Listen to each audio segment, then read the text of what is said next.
Next topic है bulk modulus of elasticity.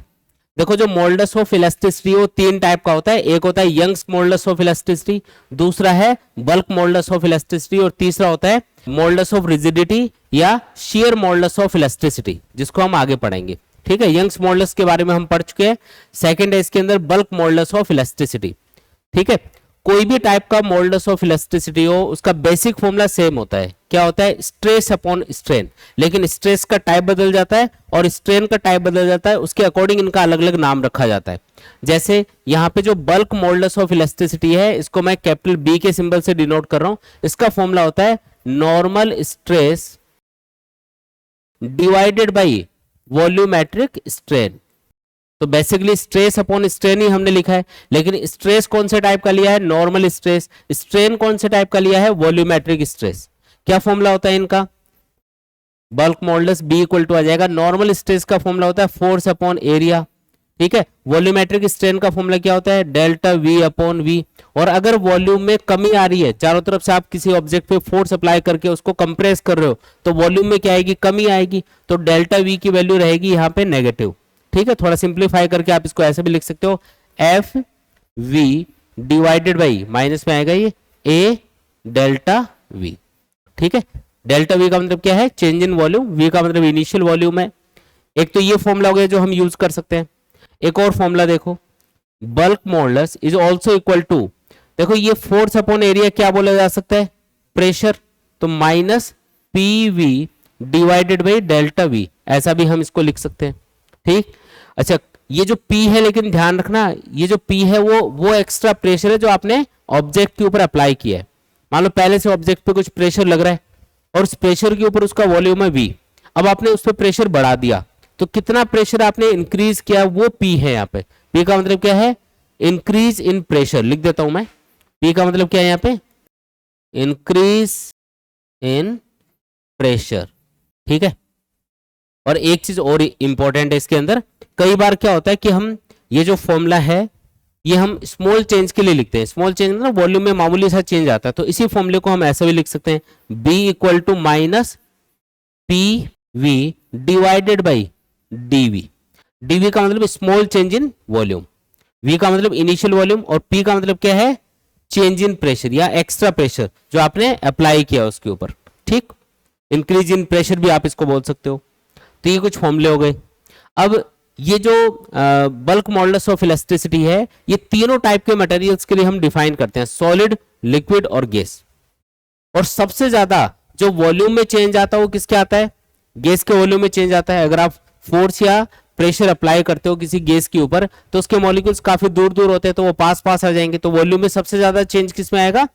Gases के अंदर आएगा। और गैसेस के अंदर अगर चेंज इन वॉल्यूम सबसे ज्यादा होगा तो उसके लिए बल्क मॉडुलस ऑफ इलास्टिसिटी क्या होगा? सबसे कम होगा। डेल्टा वी जिसके लिए सबसे ज्यादा, चेंज इन वॉल्यूम जिसके लिए सबसे ज्यादा, उसके लिए बल्क मॉडुलस सबसे कम। अब जैसे सॉलिड होते हैं, सॉलिड के ऊपर आप उतना ही प्रेशर या उतना ही फोर्स अप्लाई करो, वो कम कंप्रेस होगा। अगर कम कंप्रेस होगा तो इसका मतलब उसके लिए चेंज इन वॉल्यूम कम है, तो उसके लिए बल्क मॉडुलस क्या आएगा? ज्यादा आएगा। तो एक रिलेशन आप याद रखो कि जो बल्क मॉडुलस है ये सबसे ज्यादा किसके लिए होगा? सॉलिड्स के लिए होगा। उससे कम किसके लिए होगा? लिक्विड्स के लिए होगा। और सबसे कम किसके लिए होगा? गैसेस के लिए होगा। ठीक है, ये बात समझ में आई क्या? तो कई बार तो यही क्वेश्चन पूछ लेते हैं कि बल्क मॉडुलस सॉलिड, लिक्विड और गैस में से सबसे ज्यादा किसके लिए होगा? तो सॉलिड्स के लिए सबसे ज्यादा होगा। क्यों? क्योंकि उसके लिए जब आप सेम प्रेशर इन तीनों के लिए, तीनों के ऊपर अप्लाई करते हो तो वॉल्यूम में सबसे कम जो चेंज आएगा वो सॉलिड में आता है, और सबसे कम वॉल्यूम में चेंज आने की वजह से बल्क मॉडुलस की वैल्यू इसके लिए सबसे ज्यादा होगी। ठीक, अब ये जो गैसेस हैं इनके लिए जो बल्क मॉडुलस है उसको दो अलग अलग नाम से हम जानते हैं, दो अलग अलग कंडीशंस में हम उसको कैलकुलेट करते हैं। पहला है आइसोथर्मल इलास्टिसिटी और दूसरा है एडियाबैटिक इलास्टिसिटी।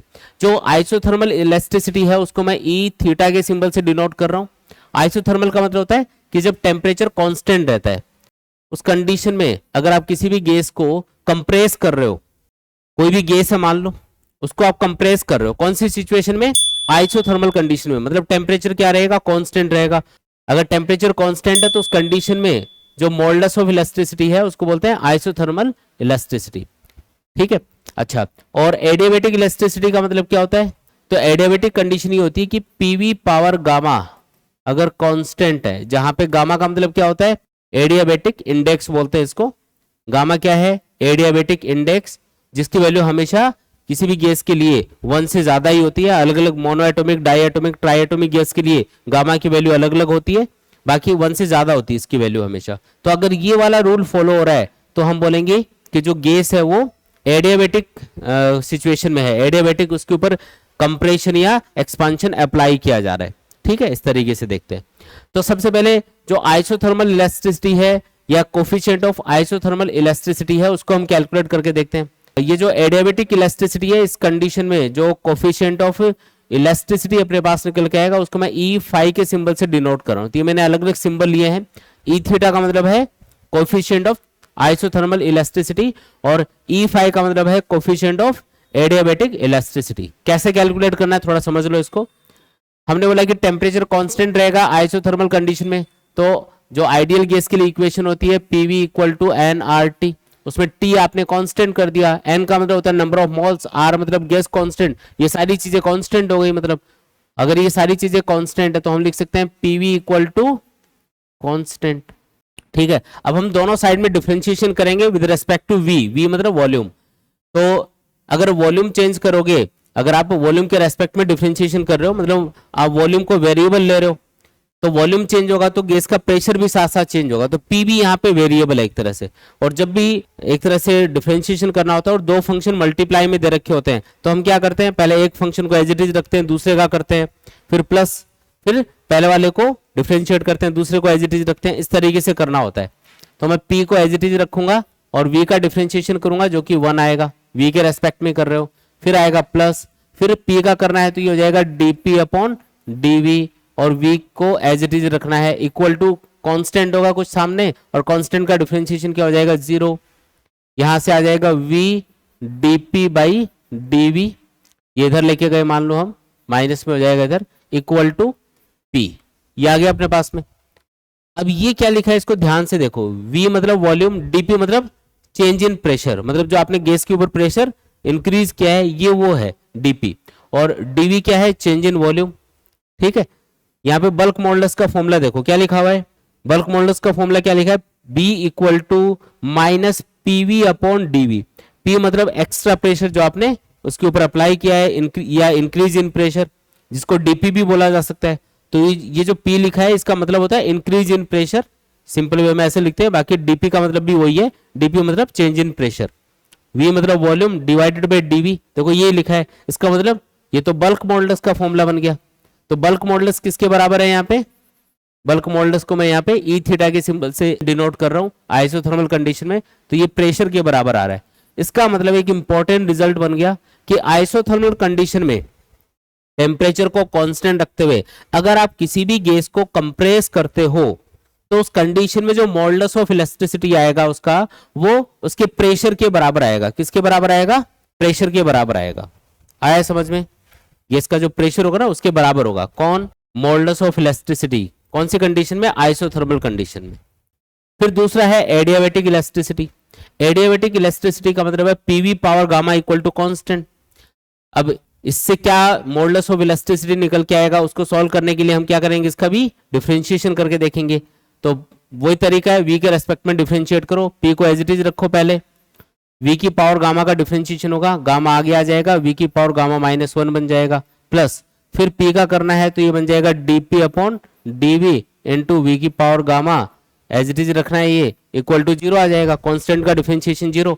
वापस से थोड़ा सा रीअरेंज कर लो इसको मैं इधर लेके जा रहा हूँ, तो ये आएगा minus dp upon dv into V power gamma equal to, ये उधर मतलब इसको उधर लेके गए तो इधर आएगा ये p इंटू गामा और v की पावर गामा -1, v की पावर क्या है, गामा -1, तो v की पावर गामा लिखा पहले, तो फिर v की पावर गामा -1 है, इसका मतलब इसको एक v को मैं नीचे लिख देता हूँ, ये एक ही बात है।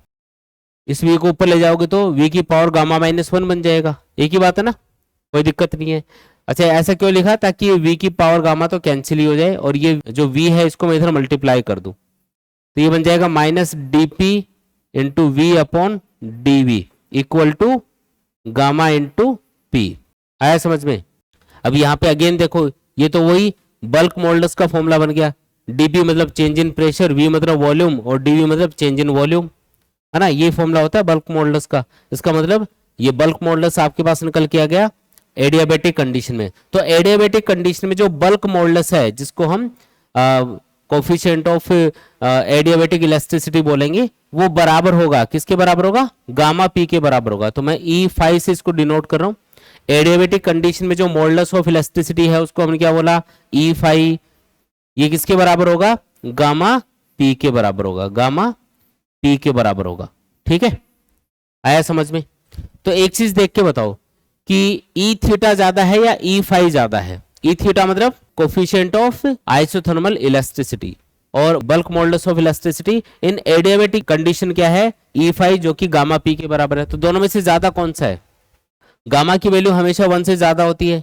अगर गामा 1 से ज्यादा है तो ऑब्वियसली E5 क्या होगा, ई थीटा से ज्यादा होगा। तो याद रखना है कि एडियाबेटिक कंडीशन में अगर आप किसी भी गैस को कंप्रेस करते हो तो जो मोल्डस ऑफ इलास्टिसिटी अपने पास निकल के आएगा E5, वो हमेशा ज्यादा होगा आइसोथर्मल इलास्टिसिटी से।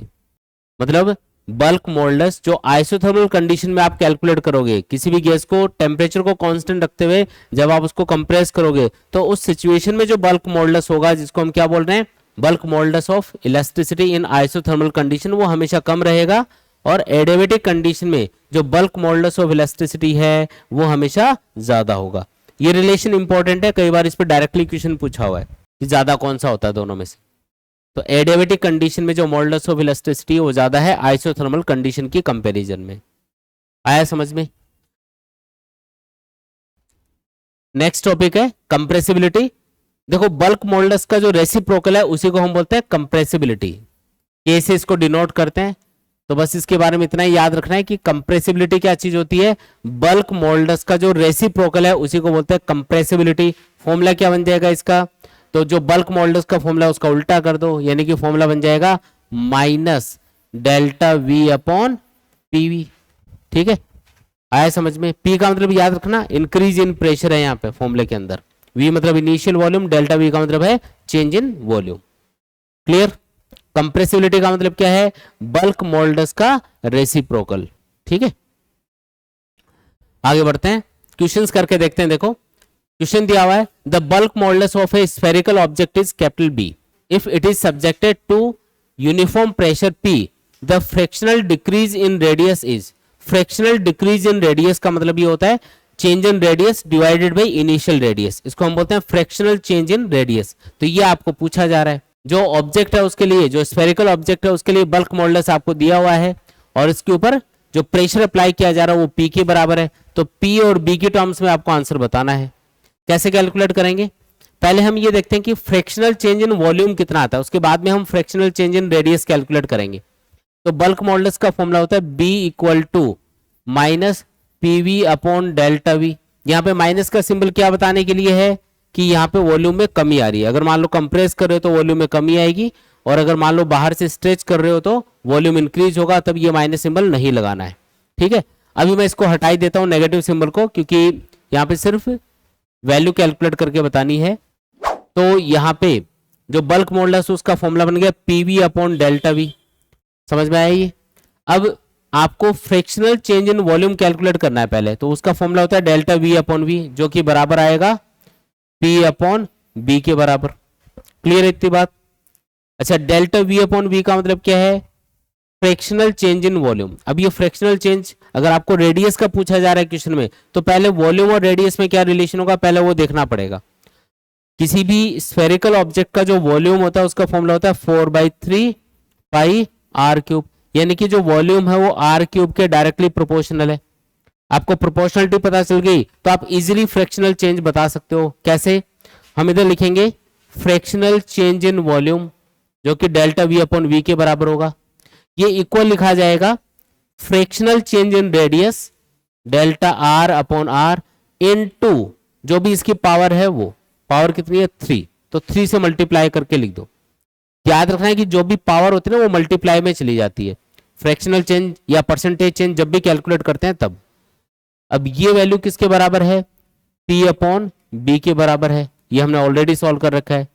और डेल्टा आर अपॉन आर, ये आपको पूछा जा रहा है, तो बताओ डेल्टा आर अपॉन आर यानी कि फ्रैक्शनल चेंज इन रेडियस कितना आएगा, ये आएगा पी अपॉन 3b के बराबर।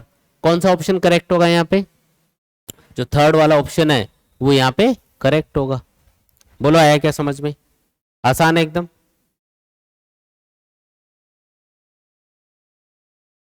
नेक्स्ट क्वेश्चन देखो, the approximate depth of an ocean is 2700 metre, the compressibility of water is 45.4 into 10⁻⁻11 pascal inverse and density of water is 10⁻³ kilogram per metre cube.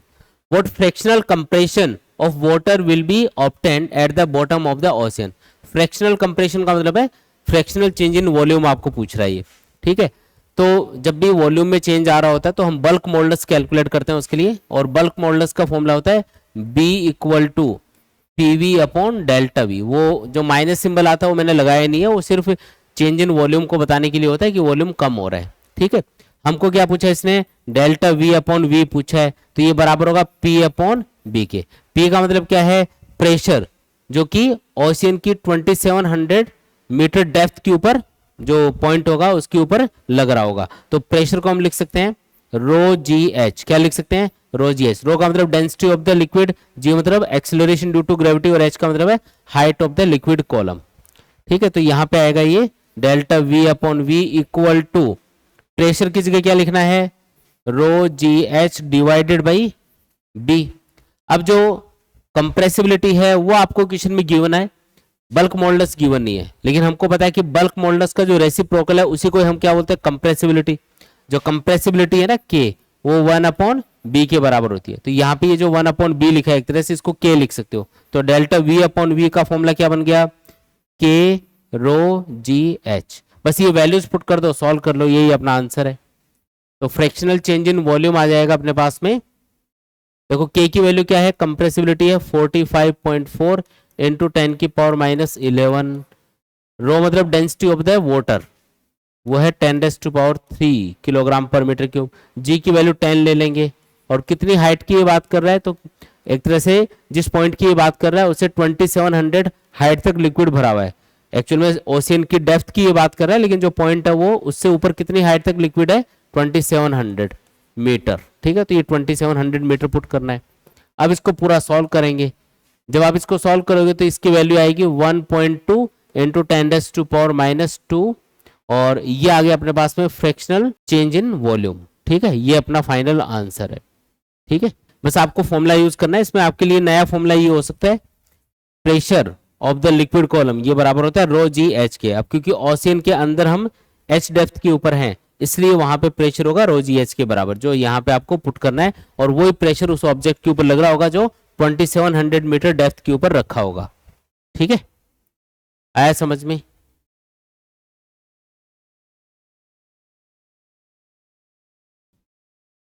Next question देखो, the isothermal elasticity of a gas is equal to. अभी बोल रहा है कि isothermal condition में जो modulus of elasticity है वो किसके बराबर होता है, तो याद रखना है कि ये प्रेशर के बराबर होगा।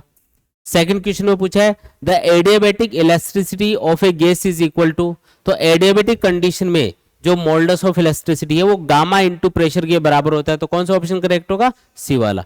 पहले वाले में तो हाँ, पहले में भी सी ऑप्शन करेक्ट है और दूसरे वाले में भी सी वाला ऑप्शन करेक्ट है। और दोनों में से ज्यादा कौन सा होता है हमेशा, तो एडियाबैटिक कंडीशन में जो मॉडुलस ऑफ इलास्टिसिटी है वो ज्यादा होता है आइसोथर्मल कंडीशन में जो मॉडुलस ऑफ इलास्टिसिटी है उससे। ये है modulus of elasticity in adiabatic condition, और ये है modulus of elasticity in isothermal condition. ज्यादा कौन सा होगा, ये वाला ज्यादा होगा, ठीक है। नेक्स्ट क्वेश्चन देखो, नेक्स्ट क्वेश्चन है if the volume of the given mass of a gas is increased 4 times the temperature is raised from 27 degree centigrade to 127 degree centigrade the elasticity will become. तो elasticity कितने times change हो जाएगी ये आपको बताना है।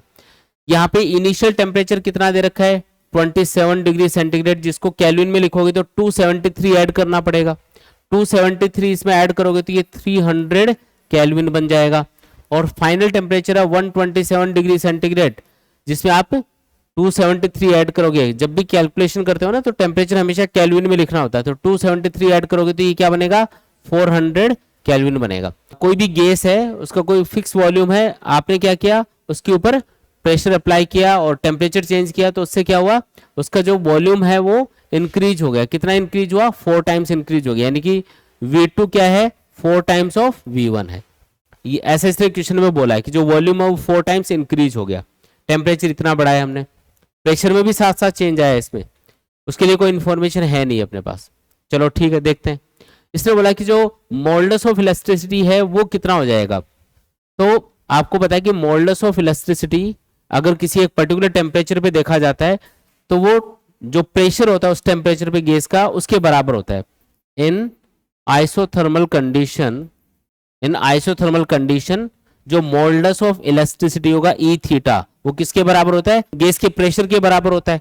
ये हम पढ़ चुके हैं, ठीक है।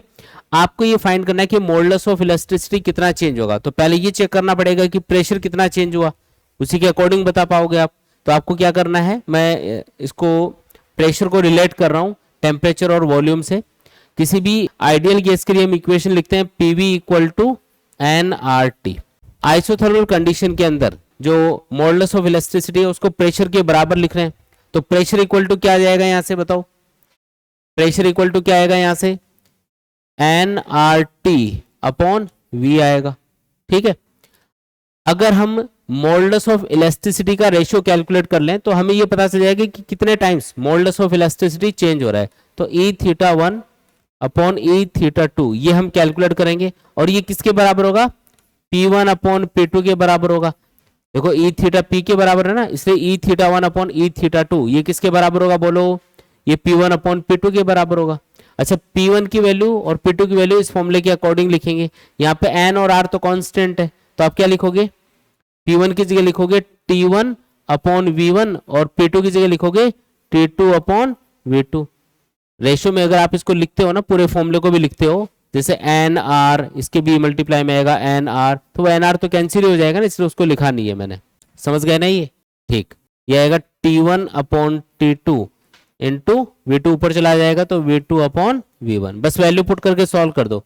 T1 कितना है 300, T2 कितना है 400 into V2 upon V1, V2 upon V1 क्या आएगा 4, क्या आएगा आंसर, तो सॉल्व करोगे तो ये 3 के बराबर आएगा। अब ये E theta 1 upon E theta 2 अपने पास आया है, हमको पूछा है कि modulus of elasticity E theta 2 कितना हो गया, तो E थीटा 2 बराबर होगा E थीटा 1 डिवाइडेड बाई 3। आया समझ में, ये अपना फाइनल आंसर है। मतलब अब जो मॉडुलस ऑफ इलास्टिसिटी है वो पहले का 1/3 हो गया, मतलब डी वाला ऑप्शन यहां पे करेक्ट होगा। आया समझ में।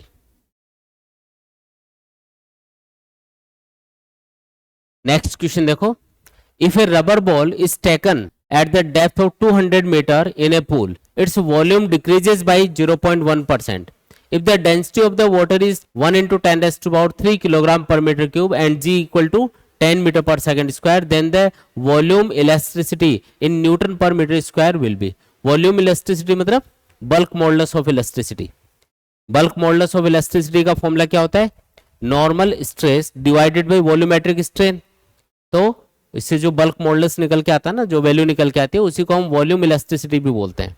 तो बल्क मॉडुलस का फॉर्मूला क्या होता है, PV अपॉन डेल्टा V। क्या पूछा इसने बल्क मॉडुलस ऑफ इलास्टिसिटी ही आपको पूछा है, ठीक। कैसे सॉल्व करेंगे, प्रेशर की वैल्यू तो गिवन ही नहीं है, तो हमको डेप्थ बता रखी है पूल के अंदर, तो उतनी डेप्थ के ऊपर जो प्रेशर होगा वो होगा ρgH के बराबर, ठीक है, लिक्विड की वजह से, into V upon delta V। Values put करो, रो की वैल्यू 10 की पावर 3 दे रखी है, जी की वैल्यू 10, एच की वैल्यू क्या है यहाँ पे 200, V है ना, V मतलब इनिशियल वॉल्यूम और डेल्टा V मतलब चेंज इन वॉल्यूम।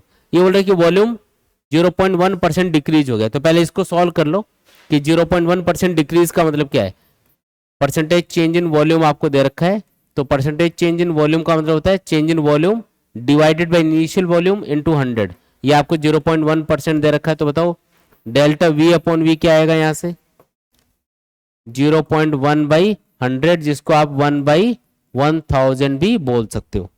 तो यहाँ पे v अपॉन डेल्टा वी लिखा है, हमने कैलकुलेट किया है डेल्टा v अपॉन वी, तो ये उल्टा कर दो इसका, 1000 से इसको मल्टीप्लाई कर दो, देख लो कितना आ रहा है, 2 इंटू 10⁻⁹ न्यूटन पर मीटर स्क्वायर। ये अपना फाइनल आंसर है। कौन सा ऑप्शन करेक्ट होगा? जो डी वाला ऑप्शन है वो यहाँ पे करेक्ट है। बोलो आया क्या समझ में? ठीक है, ठीक है। नेक्स्ट क्वेश्चन देखो, the bulk modulus for an incompressible liquid is, incompressible मतलब जिसको कंप्रेस नहीं किया जा सकता, तो उस लिक्विड के लिए बल्क मॉडुलस क्या होगा? तो बल्क मॉडुलस का फॉर्मूला क्या होता है? PV upon delta we. अगर इनकम्प्रेसिबल लिक्विड है इसका मतलब डेल्टा वी की वैल्यू क्या रहेगी? 0। For incompressible liquid delta we हो जाएगा 0, तो बल्क मॉडुलस की वैल्यू क्या आएगी? इनफाइनाइट आएगी। तो कौन सा ऑप्शन करेक्ट होगा यहाँ पे? जो सी वाला ऑप्शन है वो करेक्ट होगा। ठीक है,